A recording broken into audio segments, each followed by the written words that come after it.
I'm sorry, I was getting a little bit emotional, so this is the fourth and final video of family. None of my siblings gave a shit when I was homeless. And technically, I'm still homeless. None of my siblings, or my mother, no, went out their way to make sure that I was eating or sleeping while I was watching kids that my dick didn't create. None of them gave a shit when I was doing Pt4. I did do one acting role I forgot about, and I got good reviews, but they were so good that they never invited me back. But I really didn't want to do Pt4 because I'm not a theater actor. But this was for living arts or live arts or whatever for Charlottesville, spiritual walk. None of my family came out to see me play Pt4. None of my family gave a shit about any of the movies that I was trying to make. None of my family gave a shit if I lived or died. When I got my hip replacement, no one asked me how I was, not really. The therapist asked me. The nurse asked me. But none of the family really asked me. I watched a child while I was on my hip replacement. I watched a couple of children while I was having my hip replacement. But nobody, not one of you, not at one point at time, said, "Hey, God, thank you for not letting our brother die on the table," which probably would have been a better option for me because I would have been free. Probably wouldn't have worked out for my dad very well.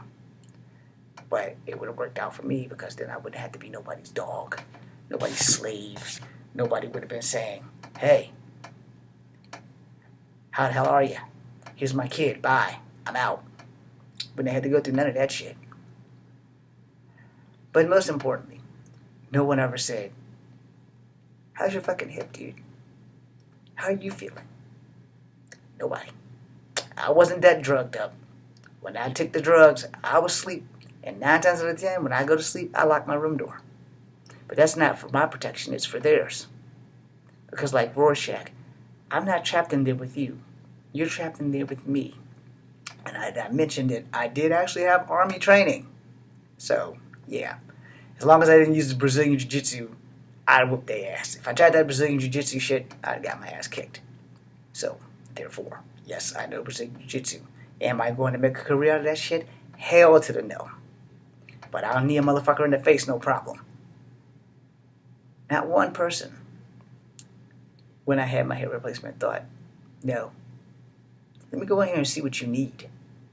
Nope. Not one time. Not one time. No.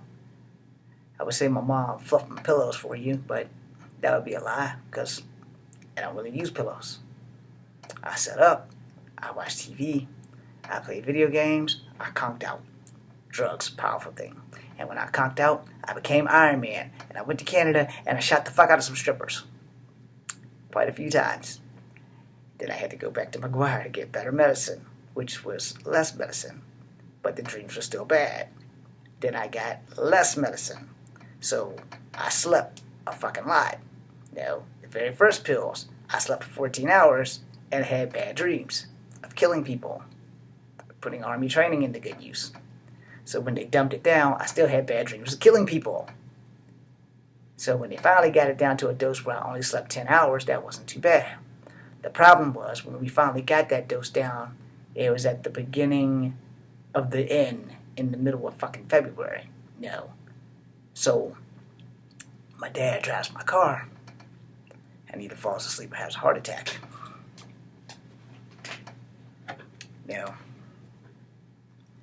So another thing to have some serious self-hatred about. I'll show you. Because I miss my father. Because between my parents and my friends, the only person who truly ever fucking gave a shit about me is my late father. So, I'm going to show you the car. Find the right goddamn album.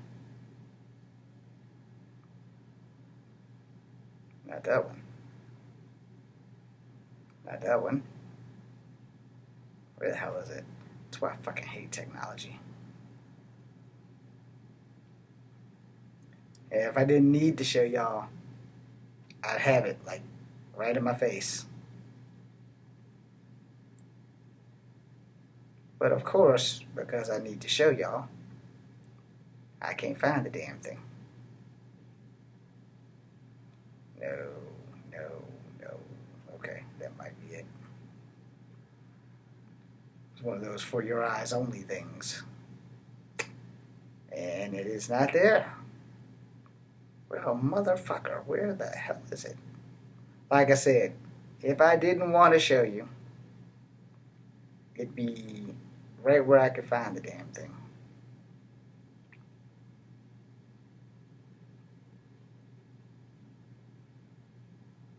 Like I said, if I didn't want to show you. More like if I didn't need to show you.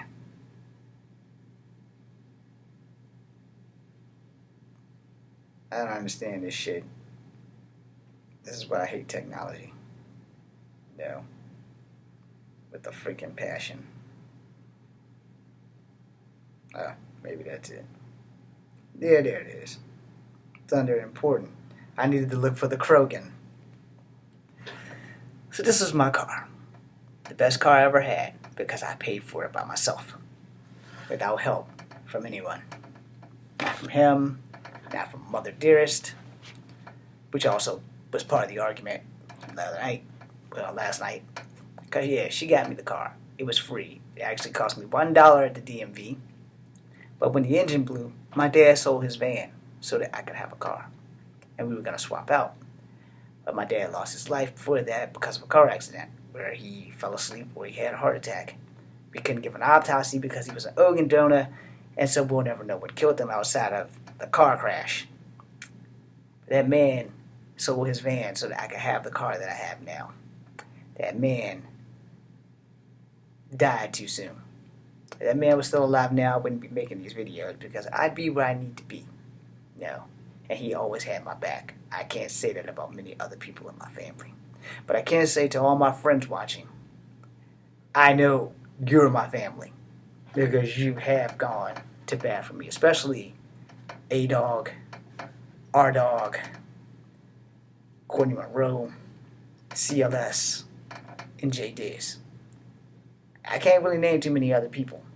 But those men there, I know they are my family versus my biological family who've done nothing but make my life fucking miserable and won't acknowledge it. See, acknowledgement goes a long way with me.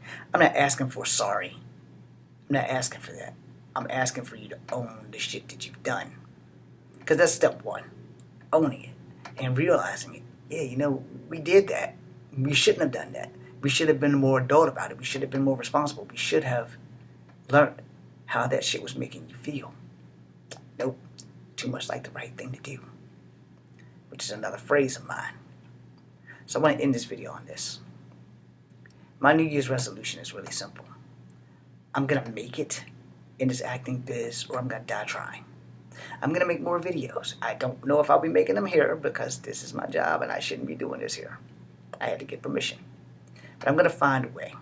Where there is a will, there is a way. If I have to make videos from my car and go to disclosed locations, which means I'm not going to make lots of videos because there's only so much battery time until I can get this thing fixed where I can get my camera and everything so I can actually make videos with my actual video camera versus the laptop that I'm using. Until that happens, you're going to have to deal with this platform until I can do better. But I'm going to make it or I'm going to die trying. Because it's make it or break it for me. I don't have time to keep playing around. I should have made it a long damn time ago. But the winds of fate and whatever asshole has my shit in Alabama, which you can send it right back to 512 Rougemont. I'll get it eventually. Charlottesville, Virginia. I make a video about that all the time. I'm going to make it or I'm going to die trying. Those who are with me, stand beside me or stand behind me. If you get in my way, to quote Commander Shumpert, I'm going to trample over top of your shit. And I'm not going to give a fuck and I'm not going to show mercy. That being said, this is Kung Fu Havoc number 2. Be seeing you.